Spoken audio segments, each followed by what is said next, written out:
You won't remember this, I'm sure, but in 1978, there was a serial killer named Ted Bundy who went on a rampage in Florida at the University in Tallahassee, and he massacred 2 girls in a sorority house, and he went into another girl's room to kill her. He had the weapon, the blood from the other girls on his hand, on the knife. He barged into the room, and all of a sudden a mysterious force repelled him from the room, and the weapon was thrown out of his hand. Why? Well, the girl in that dorm that night had fallen asleep with a rosary in her hand. Before she went off to college, she said to her mother that I promised to pray the rosary every night before I go to bed for protection.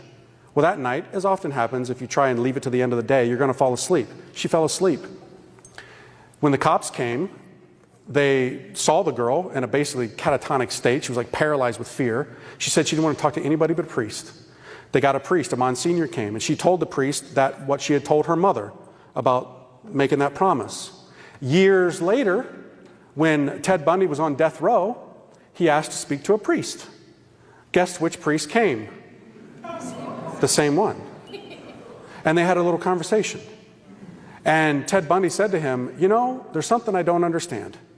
That last night, that was the last killing that he did, I had killed those 2 girls, and I went into the other room, and some force threw me out of the room and threw the weapon out of my hand. Can you explain that to me?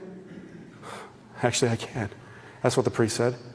He said, I talked to that girl that night.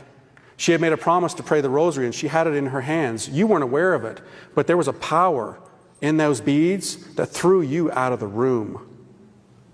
This thing, my friends, has power. Saints of old would simply lay it on people who were possessed, and demons would shriek out of them.